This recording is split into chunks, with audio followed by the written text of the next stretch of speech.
Hey everyone, welcome to Christina Cakes It. I'm Christina and today I'm making a giant pumpkin cake.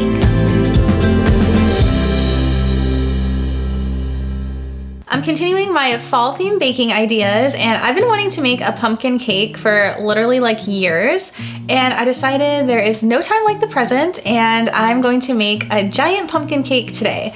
So of course I wanted to put like a little bit of a twist on it, and I decided I want to make my pumpkin pink, and I think I'm gonna actually have it have a gold stem, and I'm very excited to see how this turns out, so let's go ahead and get started. So to begin, I have 2 pumpkin bundt cakes already baked, and for this I used Sally's Baking Addictions recipes. And so I actually made these like a week ago and I wrapped them in saran wrap and they were in the freezer. They have thawed and I'm ready to cut them out of their saran wrap and get started.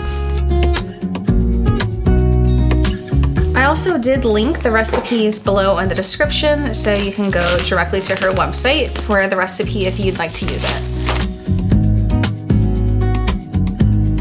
So what I'm gonna do to each cake is I'm going to cut off like the whole dome of the, I don't know, I guess it's the bottom. So you can see bundt cakes obviously look like half a pumpkin each. So I need to get rid of this excess. So I'm gonna go ahead and cut that away.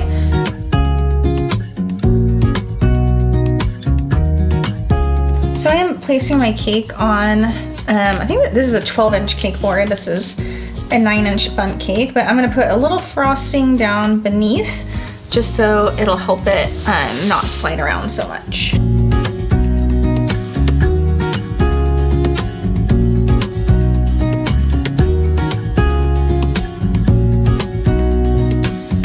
So now I'm just going to sandwich these together.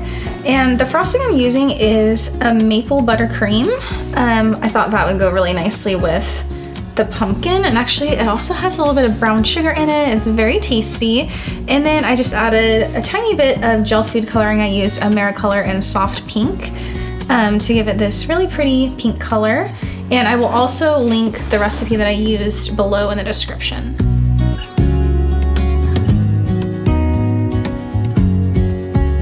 So I'm going to save those cake scraps because I am going to potentially use those to create the stem, like make like a little cake pop mixture. So don't throw away or don't eat all of your cake scraps at this point. So from here, I'm going to give my pumpkin its initial coat of buttercream. So I'm just going to apply this. I think it's easier to do it using a piping bag, so that's what we'll go with. Since this is an awkward shape, or it's like round, I anticipate it's gonna be a little more challenging to frost this cake.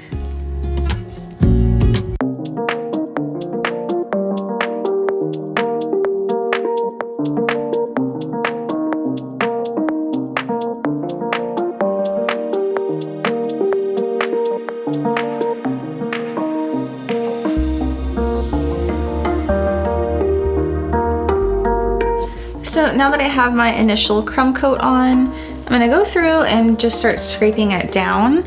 I know I'm gonna have to do at least 1 more coat of frosting, if not 2, but I wanna get this initial coat on to get that shape going and set a really good base.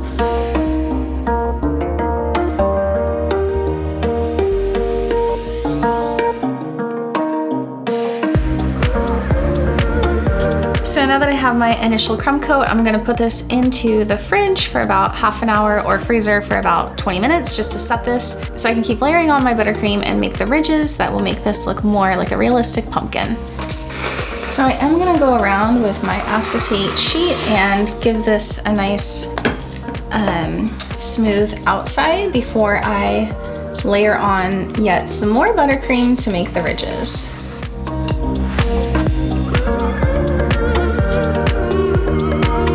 So I'm gonna go ahead and pop this into the fridge to chill before I add in my next layer of buttercream. So 2 coats of buttercream later, I'm going to go ahead and put on what I hope is the final layer of buttercream. So again, I am just gonna pipe this using bags, and I'm just gonna pipe like thick lines that I'm gonna smooth to create the ridges. So So this cake obviously takes a ton of frosting, so what I would do is I would actually make like 6 times the recipe of the maple frosting that I linked. I actually had to make more off camera because I didn't have enough, which nothing is like more frustrating than that when you're in the middle of cake decorating.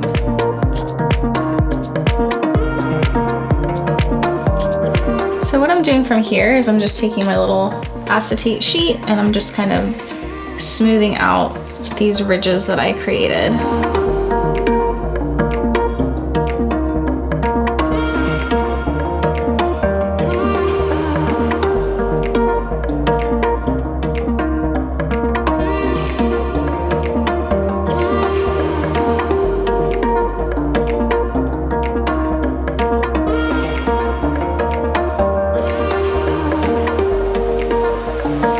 So to really get this pumpkin smooth, I'm gonna use the secret weapon, the blowtorch, and I'm going to heat up my metal offset spatula.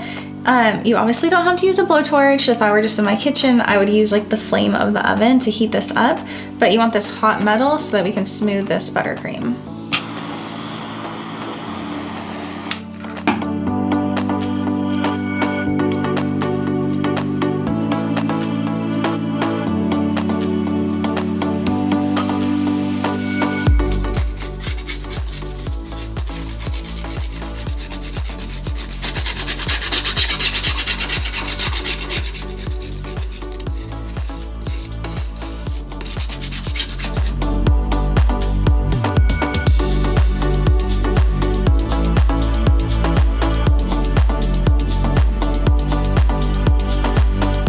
So from here, all that is left is to add the stem. So I'm gonna go ahead and prepare that and place it on. So I'm ready for the stem. And what I did for this is, so I'm ready to place the stem. And if you remember, I said save all of those cake scraps that we cut away, and it was for a reason. So essentially I made a cake pop mixture with all the crumbs. So just mixing a little bit of frosting with the cake crumbs. So I mixed them with my mixer, and then I like sculpted this little stem thing. I'm gonna cover it with frosting and make it look better. I'm also going to fill this little hole here with some of this extra cake so that I can place the stem. So you could use like fondant here as well. You could use like modeling chocolate. There's like lots of different things that you could use.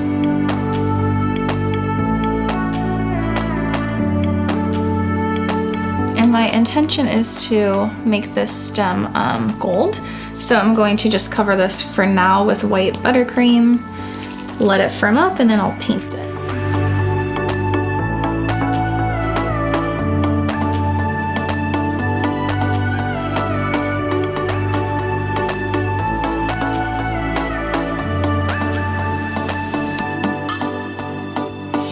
So from here, I am going to put my pumpkin into the fridge just for a little bit longer so I can paint my stem gold. It needs to firm up before I paint on buttercream. So the last thing I'm gonna do is I'm going to paint my stem with some edible metallic gold paint. So this was in the fridge for probably like about half an hour or so.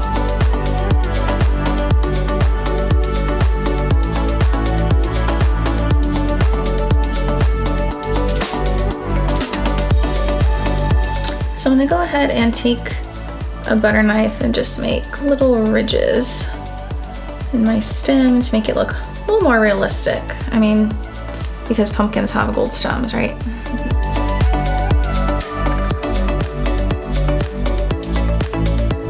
So my pink pumpkin cake is complete, and I really like how it turned out. It's like very girly, if a pumpkin can be girly. And I just like that it's something a little bit different for Halloween. And I do hope that you guys enjoyed this episode. If you did, don't forget to give it a thumbs up and subscribe to my channel.